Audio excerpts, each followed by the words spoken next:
La transmisión del interés asegurado. Los artículos 34 y 35 LCS regulan, según se desprende de su tenor literal, la transmisión del objeto asegurado. La expresión es poco afortunada al emplear al término objeto en lugar de interés, lo que habría resultado más preciso desde un punto de vista técnico-jurídico. En cuanto al ámbito de aplicación de los artículos 34 y 35 LCS, estos no se aplican a las pólizas a la orden o al portador, las cuales tienen un régimen propio y diferenciado, coherente con la forma de emisión de unas pólizas concebidas precisamente para facilitar su transmisión. 1. La cesión del contrato de seguro. El artículo 34 LCS establece que la mera transmisión del interés asegurado produce la subrogación del adquiriente en los derechos y obligaciones del anterior titular. Se obvia así el régimen general de cesión del contrato en que España exige, como requisito previo a la subrogación, el consentimiento de decente, cedido y cesionario. A. La imperatividad del artículo 34 LCS. El artículo 34 LCS, al contrario que la mayoría de las normas de la LCS, es dispositivo para las partes cuando así conste en las condiciones generales y los riesgos cubiertos no sean de contratación obligatoria. Esto afecta a la mayoría de los seguros, pues la contratación a través de pólizas nominativas es lo habitual y los riesgos que se contratan mayoritariamente no son obligatorios. B. Presupuestos.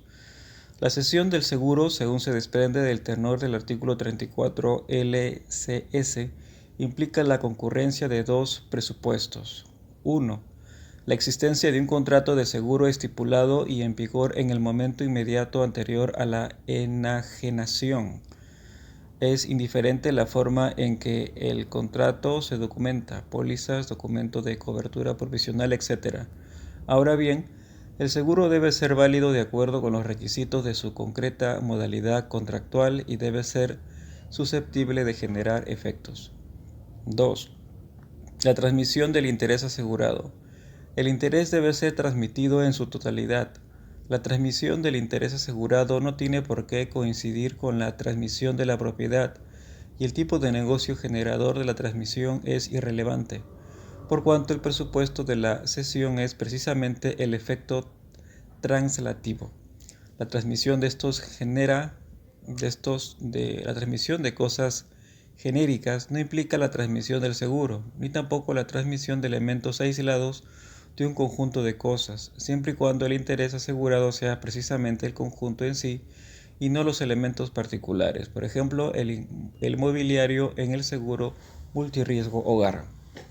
Finalmente, los seguros que cubren la responsabilidad civil ligada a una actividad profesional y la derivada del uso o propiedad de un objeto se excluyen de este régimen de transmisión automática del contrato.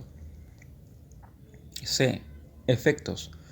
Los efectos contemplados en el artículo 34 LCS se desencadenan cuando el adquiriente se convierte en titular de los mismos derechos que tenía el transmitente en relación al interés asegurado. La subrogación del adquirente en el contrato se produce automáticamente con efectos ex nunc, sin necesidad del cumplimiento de ningún otro requisito y sin que haya periodo transitorio alguno. La comunicación de la transmisión del interés asegurado no es de conditio iuris de la transmisión y la agravación del riesgo tampoco la impide. En este punto sorprende que no se haya establecido ninguna sanción específica por el incumplimiento del deber de comunicación, pero en todo caso no parece que esta debiera ser la suspensión de los efectos del seguro ni la pérdida o reducción de la indemnización por cuanto se perjudica al adquiriente y no al causante del incumplimiento. Producida la transmisión, el adquirente subrenta en la misma posición que tenía el transmitente, asumiendo las mismas obligaciones y derechos y quedando cubierto con los mismos riesgos y con las mismas coberturas, exclusiones o garantías extensivas, dejando a salvo aquellas que se hubieran contratado intuiti personae. Asimismo, el artículo 34.3 LCS establece la responsabilidad solidaria de transmitente y adquirente de las primas vencidas antes de la transmisión, lo que supone un beneficio para el asegurador, facilitándole el cobro de las mismas. 2. El derecho de denuncia del contrato de seguro. El artículo 35 LCS recoge el derecho de denuncia que asiste tanto al asegurador como al adquirente. Este derecho se ejerce libremente para ambas partes, sin que sea necesario la existencia de ningún tipo de perjuicio, agravación de riesgo, mayores probabilidades de insolvencia o incumplimiento de ninguna clase.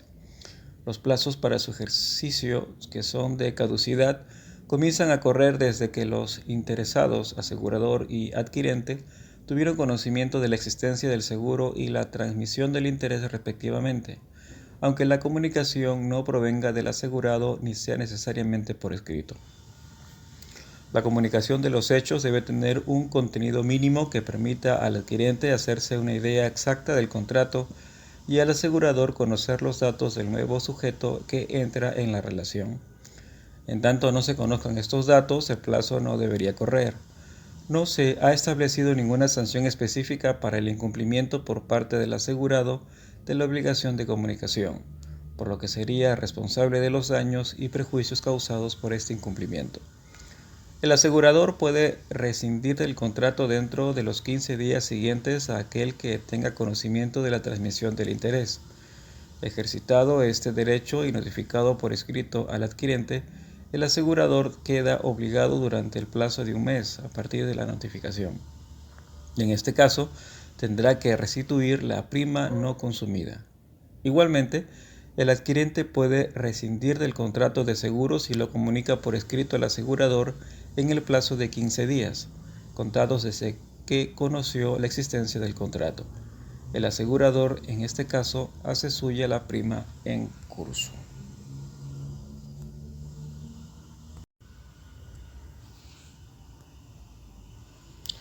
La muerte y el concurso. 3. El régimen jurídico y contenido en los artículos 34 y 35 LCS se aplica en caso de la muerte del tomador o asegurado y cuando, declarado el concurso de uno de ellos, se abre la fase de liquidación. 2. La liquidación del siniestro. Introducción. La liquidación puede ser analizada atendiendo a los diversos elementos o momentos que la conforman: los deberes del tomador asegurado y del asegurador, las operaciones liquidadoras consistentes en determinar el importe de la indemnización y el cumplimiento de la obligación de indemnizar, cuyo retraso supondrá el devengo de los intereses del artículo 20 LCS.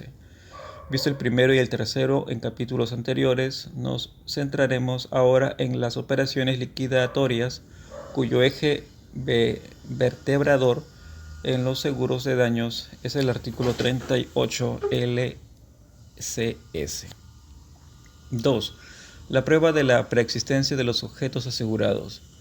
El artículo 38.2 LCS dispone que la prueba de la preexistencia de los sujetos asegurados recae sobre el asegurado. Dicha carga se atribuye al asegurado no solo como concreción del régimen general sobre la prueba, sino por el ser él quien se encuentra en mejor situación para realizarla. En ocasiones resulta complejo demostrar la preexistencia de los sujetos asegurados. Esta dificultad se trata de paliar a través de dos técnicas. En primer lugar, la jurisprudencia admite una mayor flexibilidad en los medios de prueba. SSTS 30-5-1986 civil, RAG 1986-2919, 31-12-1992 civil, RAG 1992, /10571 y 711-1997 civil RAJ 1997/7936. En segundo, el legislador otorga en el artículo 38.2 LCS una mayor relevancia a la póliza de la que tendrá si aplicáramos el régimen general de la prueba. Concretamente, prescribe que el contenido de la póliza constituirá una presunción a favor del asegurado cuando razonablemente no puedan aportarse pruebas más eficaces. 3. La imperatividad del procedimiento pericial del artículo 38 LCS. Sabido que el artículo 2 proclama el carácter imperativo de las disposiciones de la LCS en lo que ahora nos atañe, en el artículo 38 LCS no constituye una excepción a este mandato, pero sí conviene determinar el alcance de dicha imperatividad. En nuestra opinión, predicar el carácter imperativo del procedimiento pericial significa que, en caso de no existir un arreglo amistoso, cualquiera de las partes puede iniciar unilateralmente dicho procedimiento, no pudiendo la contraparte sustraerse al mismo acudiendo a otra vía distinta. La imperatividad se articula procesalmente a través de la declinación, artículo 63 y SSLEC. Ahora bien, cuando ambas partes deciden acudir a otra vía para liquidar el siniestro, ya sea por acuerdo expreso o tácito, no puede imponerse a las partes el acudir a los artículos 38. 4. El ámbito de aplicación del procedimiento pericial del artículo 38 LCS.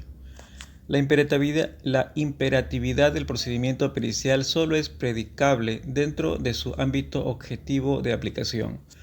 De ahí la trascendencia del proceder de su delimitación. Al respecto, se ha defendido diversas tesis. Algunos autores han afirmado que los peritos se limitan a fijar el importe de los daños, sin llegar a decir sobre el an de Bautur.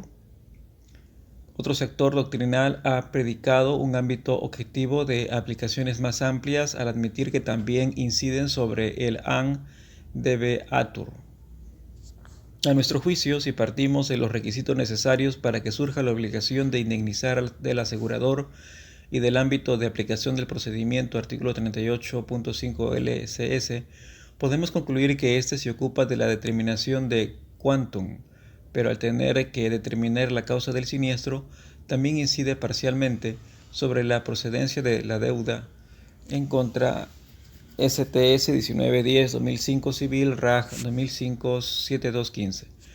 El artículo 18 LCS establece la obligación del asegurador a efectuar el pago del importe mínimo de lo que pueda ser la prestación indemnizatoria, según las circunstancias por él conocidas, dentro de los 40 días a partir de la recepción del siniestro.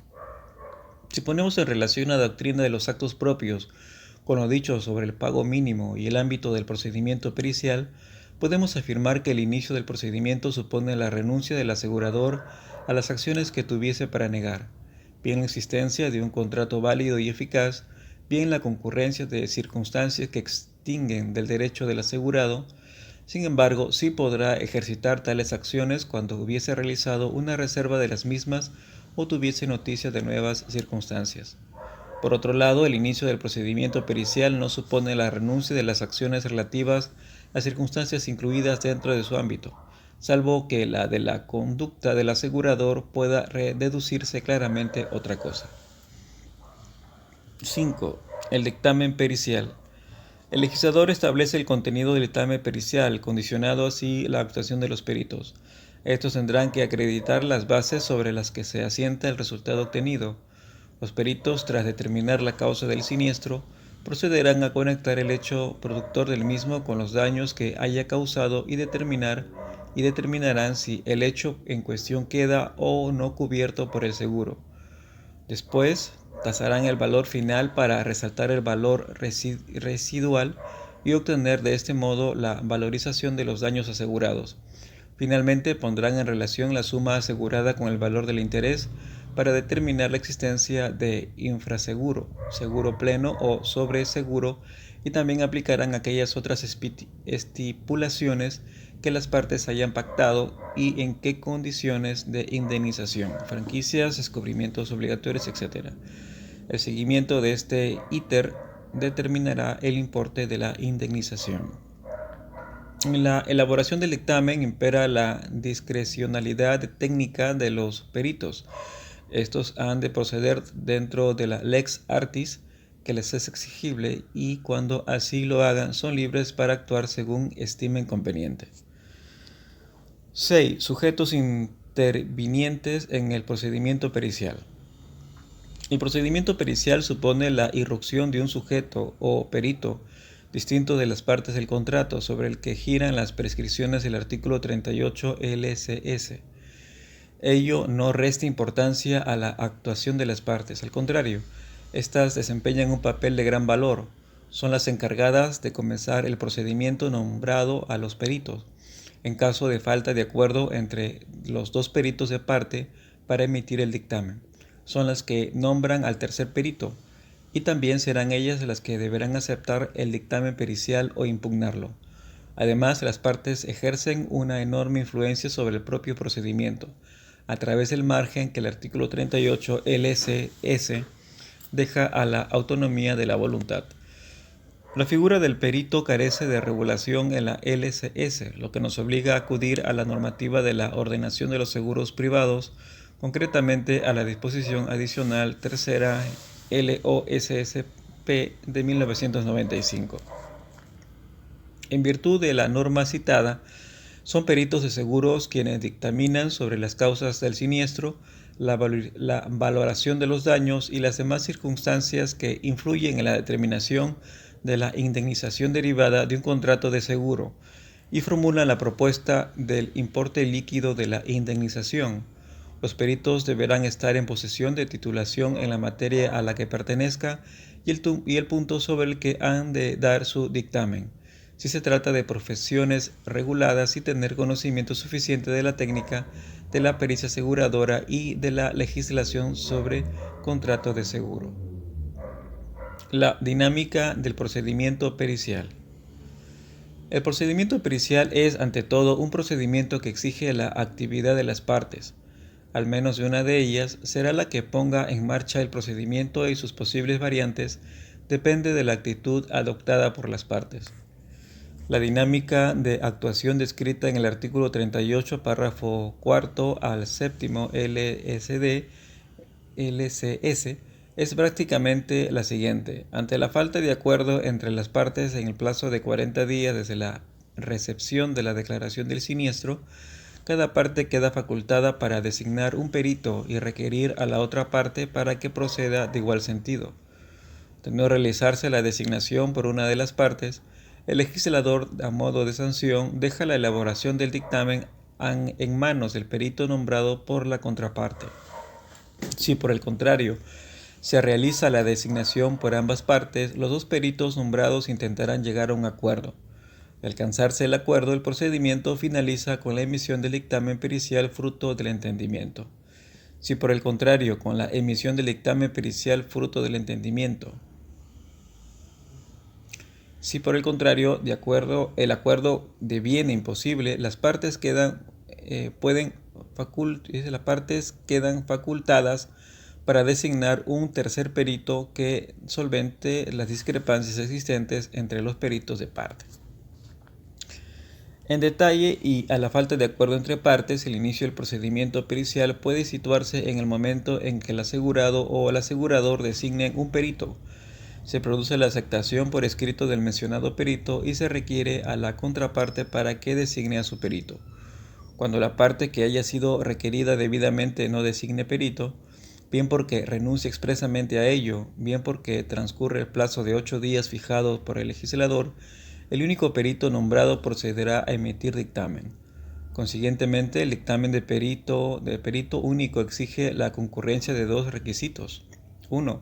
El requerimiento regular a la contraparte. 2. La de no designación de perito por la parte requerida. Las consecuencias de no efectuar el preceptivo nombramiento tras el requerimiento de la contraparte son de enorme trascendencia.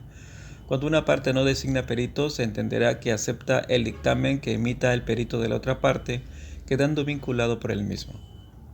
En el supuesto de ambas partes de designio perito, en el supuesto de que ambas partes designen perito, el dictamen requiere el acuerdo de los dos. Los peritos han de actuar dentro del canon de diligencia que les es exigible, lo cual les obliga a practicar la tasación por partes y a emitir el dictamen con la mayor celeridad posible. Puede ocurrir que los peritos de parte no lleguen a un acuerdo que posibilite la emisión del dictamen pericial. La primera cuestión que deberán resolver es el momento en que procede el nombramiento del tercer perito. La ley establece de acuerdo, o la ley habla de cuando no haya acuerdo entre los peritos.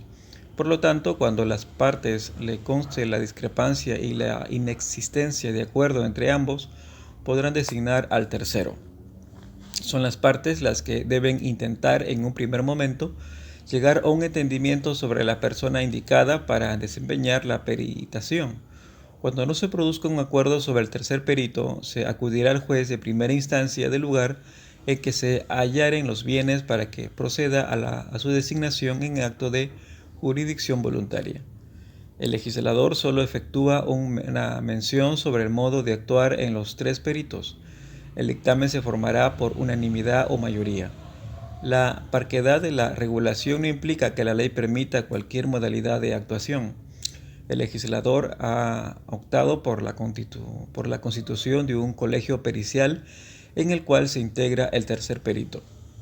La existencia legislativa de que el dictamen pericial sea emitido por unanimidad o mayor descarta la posibilidad de que el tercer perito tenga un carácter dirimente. La mención expresa del legislador respecto al plazo en que se ha de emitir el dictamen de un colegio pericial, 30 días después de aceptación del nombramiento del tercer perito, salvo que las partes pacten otra cosa, contrasta con el silencio legal en torno al plazo en que debe emitirse el dictamen cuando haya actuado uno o dos peritos nombrados por las partes. Una vez emitido el dictamen pericial, este se notificará a las partes de manera inmediata y en forma indubitada. La notificación desempeña un papel importante, pues el cómputo del plazo establece para la impugnación del dictamen comienza el día en que se efectúa aquella o en el que se emitió el dictamen pericial. De la regulación existente, no puede deducirse que la notificación del dictamen a las partes deba hacerse en un plazo determinado. Basta con que sea un plazo breve o en un plazo concreto, es suficiente que el modo de notificación sea indubitado.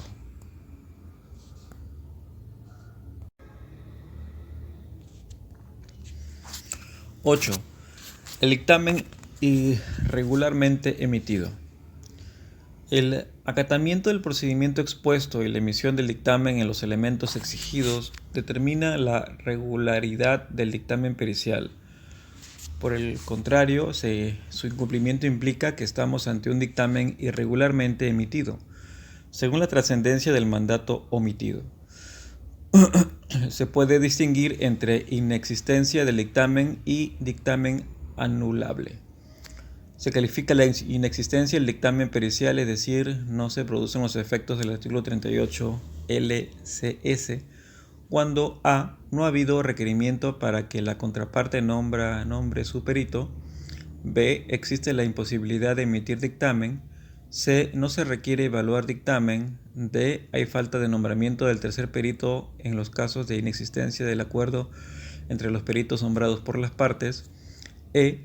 hay falta de unanimidad o de mayoría del colegio pericial constituye por tres peritos para emitir dictamen, y f. en determinados supuestos de dictamen incompleto y de dictamen extralimitado en su contenido. En conclusión, estamos ante un supuesto de inexistencia de dictamen cuando la falta de actividad de las partes o de los peritos ocasione que el procedimiento no alcance la emisión de un dictamen pericial. Nos situamos, por tanto, fuera del procedimiento del artículo 38 LCS, por lo que no se producirán ninguno de los efectos previstos en la LCS. Situación diferente es la que acontece cuando existe dictamen, aunque concurran causas de impugnación. Por eso, la ley fija unos plazos para la impugnación judicial, 30 días para el asegurador y 180 días para el asegurado, que comienzan a computarse desde la notificación del dictamen. Transcurridos los plazos de caducidad, se pierden las acciones y el dictamen se vuelve inatacable.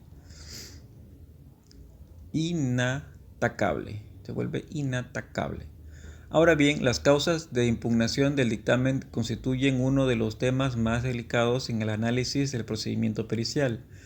Nada dice al respecto el artículo 38 LCS, por lo que dicho hasta ahora y teniendo en cuenta la naturaleza jurídica del procedimiento pericial, estamos a las causas de impugnación pueden ser agrupadas según se refieren al procedimiento o al dictamen. La infracción de un requisito procedimental solo genera la anulabilidad del dictamen si dicho requisito tiene una especial trascendencia. Ello puede suceder, 1. Cuando se haya emitido un dictamen de perito único si el requerimiento fue realizado defectuosamente, no constó la aceptación por escrito del perito y dicha irregularidad no fue subsanada. 2. Cuando el tercer perito no ha sido nombrado según el artículo 38.6 LCS. Y tercero, cuando se produce una demora en la emisión del dictamen. En definitiva, nos encontramos ante supuestos en que se vulneran requisitos destinados a garantizar los derechos de las partes en el procedimiento pericial. Por el contrario, si se alega cualquier otra vulneración procedimental, la impugnación solo prosperará cuando el incumplimiento repercuta en el resultado del dictamen. Las causas de impugnación debidas o vicios material en el dictamen pericial son error, violencia, intimidación, dolo o por no ser en el dictamen equitativo. El error es la categoría que más problemas plantea. Este exige la concurrencia de dos requisitos, que sea esencial y excusable. La esenciabilidad permite impugnar el dictamen cuando se discrepa en la causa del siniestro o en la indemnización fijada, siempre y cuando en este último caso la divergencia sea esencial. Esta nota se supone cuando el dictamen, tras ser valorado en su conjunto, presente una desviación superior al 25%. Por el contrario, un error del 10% es difícil que pueda estimarse esencial. En estos dos parámetros debe estarse al análisis del dictamen concreto. El error requiere además que la actuación del perito sea inexcusable, que haya actuado fuera de la letis artis que les es exigible. La diligencia requiere, al tratarse de expertos, es superior a la media. Sin embargo, no existe un único método de tasación marcado por la diligencia profesional, sino que hay una cierta discrecionalidad en cuyos ámbitos pueden actuar los peritos. Ahora bien, los peritos no pueden actuar fuera del ámbito o de este ámbito. Consideramos que para calificar de inexcusable el error es suficiente que la desviación sea puesta de manifiesto por un experto en la materia que aprecie de un modo claro la incorrección. 9. Efectos del dictamen pericial. El legislador regula los efectos del dictamen pericial en función a su acatamiento por las partes. 1. Cuando el dictamen sea impugnado, el asegurador deberá abonar una cantidad a cuenta atendiendo a las circunstancias del siniestro conocidos en este momento. El pago mínimo establecido en el artículo 38.8 LCS es distinto del establecido con carácter general en el artículo 18 LCS. En ambos se fija una obligación de pago mínimo, pero referida a momentos distintos, en los cuales las circunstancias conocidas por el siniestro varían y con ello las cantidades que el asegurador queda obligado a pagar. 2. Cuando el dictamen se convierta en inatacable, se pretende agilizar el pago a través de dos mecanismos. A. un plazo breve para abonar la indemnización, 5 días desde la indemnización, devino inatacable. 2. Si el asegurado se viera obligado a reclamar jurídicamente la indemnización devenida inatacable, se sanciona al asegurador con 1. Un incremento de la indemnización fijada por referencia en el artículo 20 LSS, lo que no impide que ésta sea aplicable a los seguros de daños cuando se liquide el siniestro prescindiendo del procedimiento pericial, ni que pueda ser aplicado dentro del referido procedimiento. 2. El legislador condena también al asegurador de acuerdo con el criterio del vencimiento objetivo, no solo con las costas procesales, sino con todos los gastos que ocasione el proceso. 10. Los gastos del procedimiento pericial. Cada parte deberá hacer frente a los honorarios del perito que designó, lo que es consecuencia directa de la libertad de su nombramiento y de la relación contractual que mantiene la parte con su perito. Para determinar la retribución ha de establecerse a dicho vínculo contractual. Los honorarios del tercer perito debe pagarse por mitad, siendo la obligación al parecer mancomunada. La totalidad de los gastos del procedimiento pericial corresponderán a una sola de las partes cuando ésta haya mantenido una valorización del daño manifiestamente desproporcionada. Tercero, acreedores hipotecarios, pignoraticios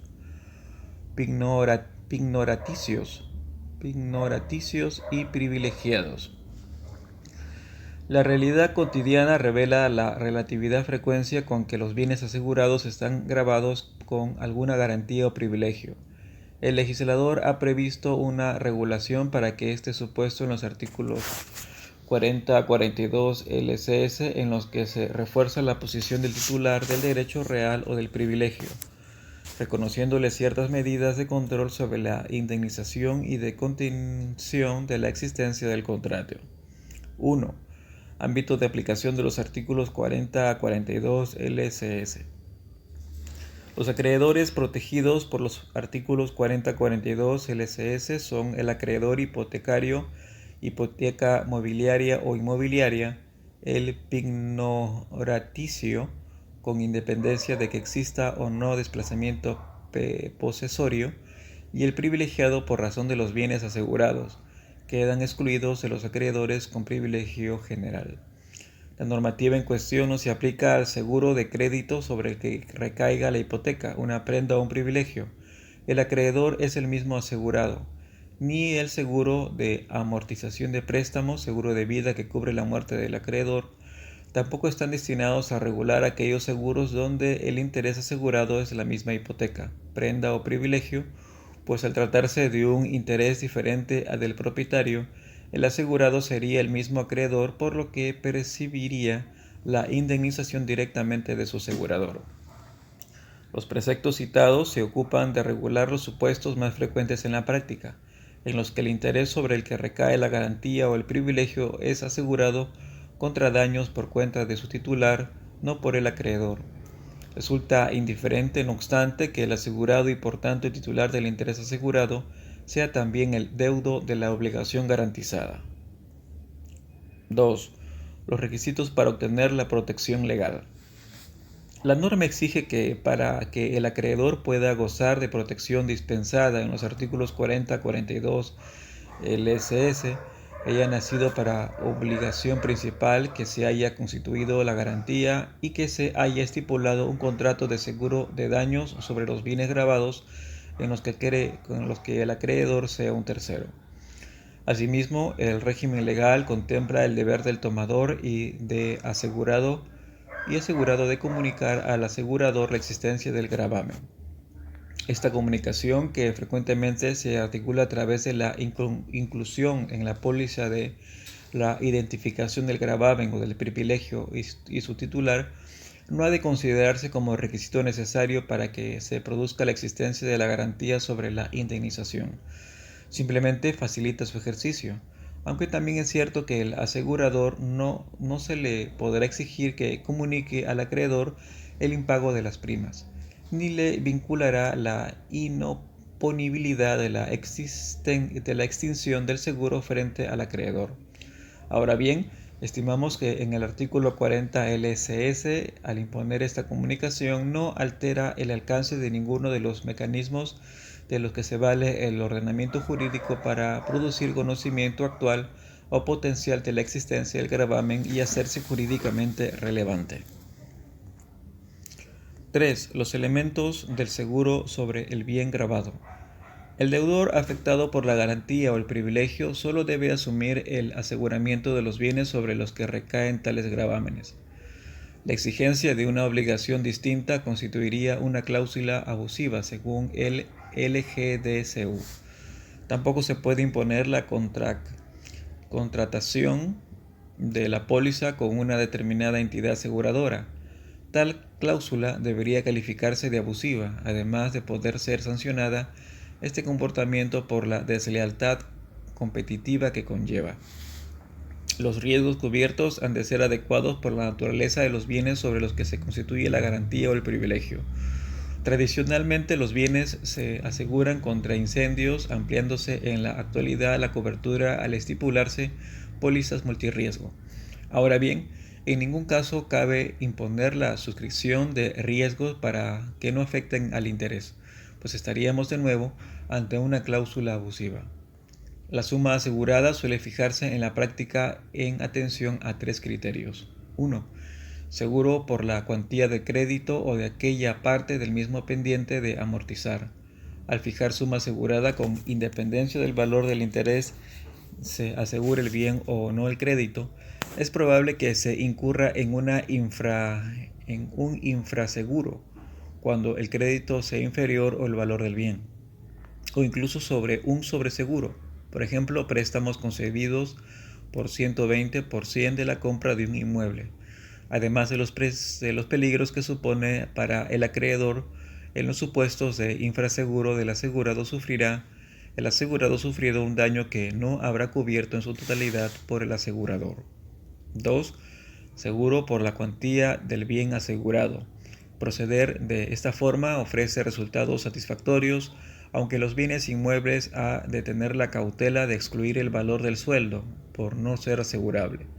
No obstante, conviene recordar que el daño a indemnizar parte del valor del bien en el momento anterior al siniestro, por lo que puede ser suficiente si se pretende la reparación o restitución. 3. Seguro a valor nuevo con cláusula de reconstrucción. Esta posibilidad es la más adecuada ya que el bien siniestro será reconstruido, por lo que la garantía se mantendrá incólume y el asegurado podrá obtener la reparación o restitución del bien. Además, la cláusula de reconstrucción minimiza el riesgo de que se provoque un siniestro para cobrar una indemnización líquida, al tener que aplicarse lo percibido a la reparación o restitución del bien.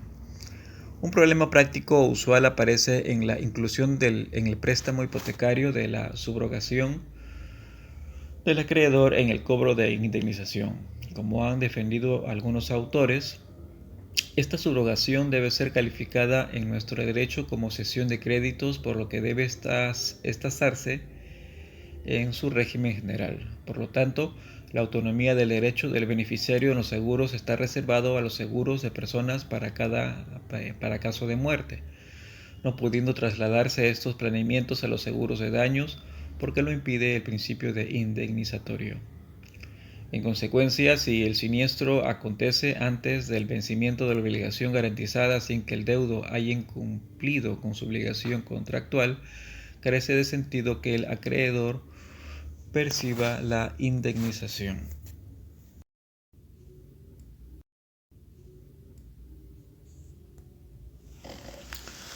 Los derechos del acreedor ante el siniestro. Antes del siniestro. El legislador concede al acreedor los derechos para la mejor defensa de su garantía o privilegio durante la vigencia de la obligación y con carácter previo al acaecimiento del siniestro. En primer lugar, el asegurador deberá comunicar a los acreedores el impacto de la prima, los cuales podrá pagarla, de estimar lo conveniente, aunque el tomador o el asegurado se opongan. En segundo lugar, la extinción del contrato de seguro no le será oponible hasta que transcurra un mes desde que se le comunicó el hecho que motivó la extinción. En definitiva, se trata de dar al acreedor la oportunidad de enervar la ineficacia del seguro a través de una intimación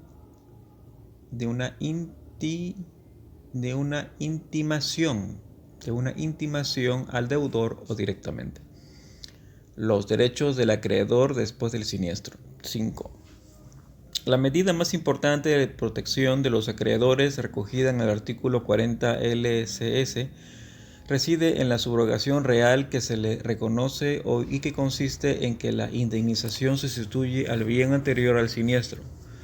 Por lo tanto, al tratarse de una subrogación, entendemos que debe llegar solo hasta los límites del gravamen o privilegio, de tal forma que si la indemnización fuera superior a la obligación garantizada, el régimen del artículo 40 LCS no sería aplicable al excedente.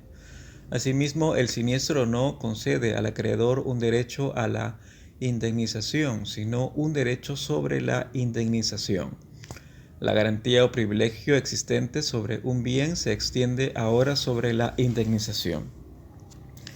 Para lograr la subrogación real sea efectiva, el legislador ha previsto dos medidas a favor del acreedor. 1. Una vez acontecido el siniestro, el asegurador no podrá pagar la indemnización sin el consentimiento de los mencionados acreedores. En caso de que no se produzca un acuerdo entre acreedor y asegurado, la LCS preceptúa la obligación del asegurador de constituir un depósito. 2. La indemnización se aplique a la reconstrucción. El asegurador no pagará la indemnización mientras no haya acuerdo entre los acreedores y el titular del bien sobre las garantías con las que los bienes reconstruidos han de quedar afectados a la reconstrucción.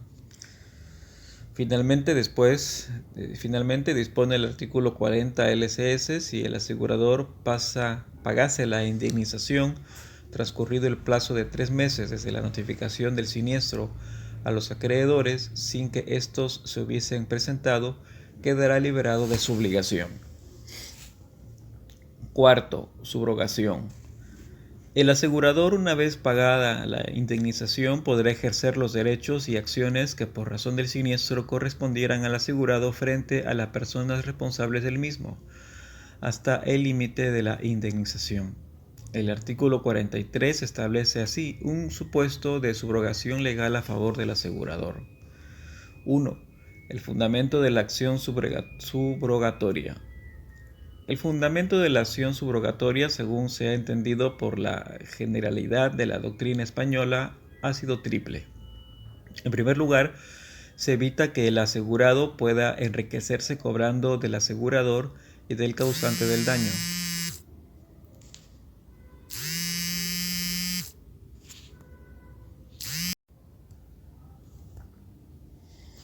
El fundamento de la acción subrogatoria. El fundamento de la acción subrogatoria, según se ha entendido por la generalidad de la doctrina española, ha sido triple. En primer lugar, se evita que el asegurado pueda enriquecerse cobrando del asegurador y del causante del daño. A su vez, se impide que el tercero responsable del daño se libere de la obligación de resarcir.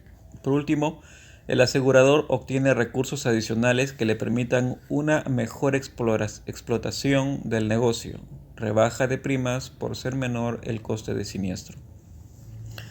Estas tesis han sido cuestionadas recientemente, afirmándose que el ordenamiento jurídico, al prever la subrogación, establece un mecanismo de actuación del principio indemnitario.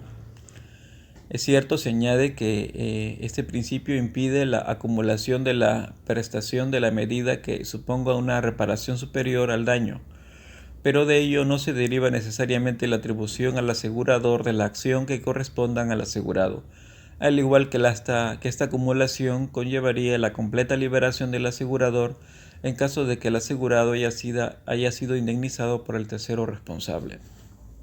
Según esta teoría, el principio indemnizatorio implicaría exclusivamente el reconocimiento a favor del asegurador de un derecho de reembolso en el caso de que Una vez pagada la indemnización del asegurado, éste consiguiera realizar su derecho de crédito frente al tercero responsable. Ahora bien, existen poderosas razones prácticas y dogmáticas que imponen la simplificación de este proceso que se opera reconociendo la acción subrogatoria al asegurador an initio, por lo que el asegurado dispone de la posibilidad de ejercer directamente las acciones que corresponderían a su asegurado frente al tercero responsable. Una vez obtenida la indemnización abonada por el asegurador, el asegurado carecerá de interés en ejercitar directamente una acción frente al tercero responsable. En el plano dogmático, además, se alude que el tercero responsable ha generado un perjuicio indirecto al asegurador. En definitiva, se defiende que al atribuir al asegurador las acciones que corresponderían al asegurado frente al responsable de los daños, el ordenamiento jurídico sobre un mecanismo ulterior de actuación del principio indemnizatorio. 2. Presupuestos. A la luz del mencionado artículo 43, entendemos que el ejercicio de la acción subrogatoria exige la concurrencia de tres requisitos. 1. El asegurador ha de cumplir su obligación de abonar al asegurado la indemnización. Tal obligación se considera cumplida con independencia de la forma pactada para su cumplimiento, dinero, efectos mercantiles o in natura. Además, la cantidad abonada por el asegurador determina si impone máximo que éste podrá reclamar al causante de los daños. El pago ha de ser consecuencia de un contrato de seguro, por lo que el asegurador deberá probar, además del cumplimiento frente al asegurado, la existencia de un contrato válido y eficaz. En consecuencia, el tercero responsable puede oponer al asegurado la inexistencia del contrato, así como la nulidad. Sin embargo, el causante de los daños no puede inmiscuirse en la forma en que las partes han interpretado y aplicado el contrato. 2. Se exige que haya un crédito de resarcimiento del asegurado frente al tercero, siendo indiferente que la obligación sea contractual o extracontractual. Si es necesario, sin embargo, que el derecho de crédito surja para resarcir o reparar un daño, no para atender el regular cumplimiento de una obligación. Asimismo, el crédito frente al tercero ha de ofrecer una identidad objetiva respecto al proveniente del seguro. Ambas compensaciones han de dirigirse a la reparación del mismo daño patrimonial. Una cuestión de suma trascendencia reside en determinar la condición de tercero, pues la subrogación solo procede contra el responsable de los daños si recibe la calificación de tercero respecto del contrato de seguro.